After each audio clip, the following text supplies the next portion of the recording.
Do you want a low-carb lasagna? Let's check it out. Pasta is not necessarily your friend. Typically, if there's kind of a simple carb, which pasta tends to be, if it's white flour, it goes right to sugar. A no-boil lasagna, which that kind of grosses me out, 42 grams of carbohydrates. This gluten-free, which you do boil, lasagna, is 44 grams of carbohydrates. But I'm gonna try this. This is a Hearts of Palm lasagna sheets. This only has 4 grams of carbohydrates. I'm gonna check it out. I will be the guinea pig for this. You can just use a regular sauce. I love myself some Rayo's. I usually will add things into the sauce. I will do some vegetables because why not? We are supposed to be having rainbow vegetables, the color of the rainbow, every single day. So we always have to find ways to put that into our meals. I'm gonna go ahead and do a frying pan here.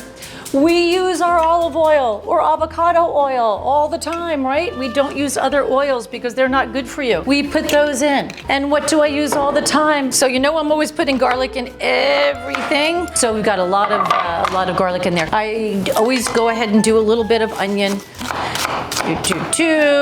This would maybe be a half an onion that you put in there. I've taken the heads of broccoli. For this, you don't want big chunks. You do want to make this small. It will soften up in the oven. Let's do a zucchini. Now, who knows what the name of this is? It is a mandolin. We do not play it like a guitar. We use it to slice. You take it like this and you slice it.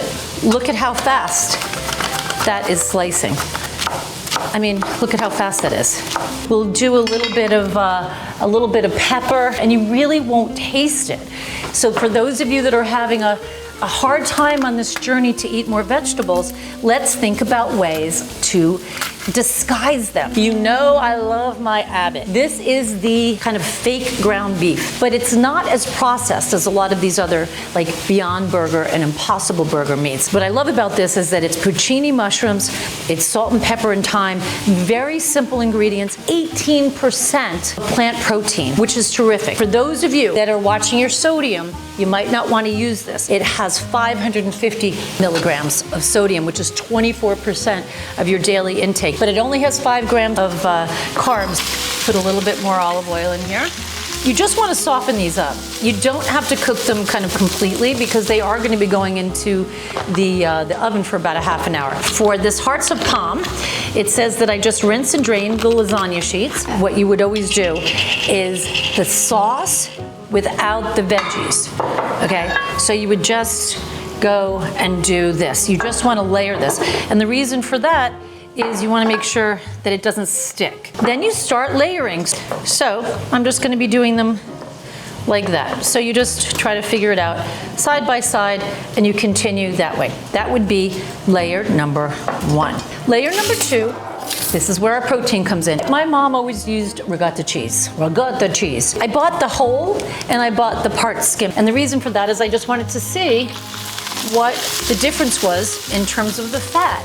But what I came across is a difference in the sodium. This has 45 grams of sodium. This is the whole milk, and it has, in terms of fat, 23% of the fat that you would want, which is 4.5 grams. The part skim only has 2.5 grams of fat, which is 13% of what you're supposed to have in a day, and it has 65 milligrams of sodium. Some people will use cottage cheese. I didn't know that cottage cheese had as much sodium. 300 to 500 milligrams for a half a cup of cottage cheese of sodium. That is a lot. So I'm going to use my part skim ricotta cheese, and you would just scoop that out. I always do an egg, and that just kind of keeps the ricotta cheese layer a little bit kind of more formed. I'm going to use 2 eggs. So it's like about a cup of ricotta cheese, and I take 2 eggs. Put a little bit of salt in there. Again, if you're watching your sodium, don't put that in. It's not necessary. I always put a little garlic, because you know I love myself some garlic. That's garlic powder. A little bit of pepper,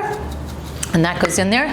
So that's what that looks like. So now we've got our protein layer. And it's important to have protein if you're having carbohydrates. You're just gonna go like that. And you don't have to even make it that thick. And then I'm gonna go back and take the rest of my tomato sauce. I put my tomato sauce in here. I put that there. Don't be intimidated by this. You can just do whatever you want to do. Mozzarella cheese. This has Lots of sodium too. It's got 190 milligrams. That's why it tastes so good. It's got a lot of salt in it. I do like to kind of sprinkle it in so it has that kind of nice cheesy layer in the middle. That's gonna go on that. You don't have to bring it all the way to the top. You could just do a couple of different layers. I will show you what it looks like after you put this in the oven. Usually about 375 for about 40 minutes. It's important with lasagna to let it sit after it comes out of the oven, because if you start cutting it too soon, it's just gonna get mushy all over the place. But if you let it sit for about 15 or 20 minutes after it comes out, it's totally fine. So I had this on 375 for about 45 minutes, and even though my pan was a little bit too big, it doesn't look so bad. So anyway, I'm going to bite on into this Hearts of Palm lasagna. Check it out.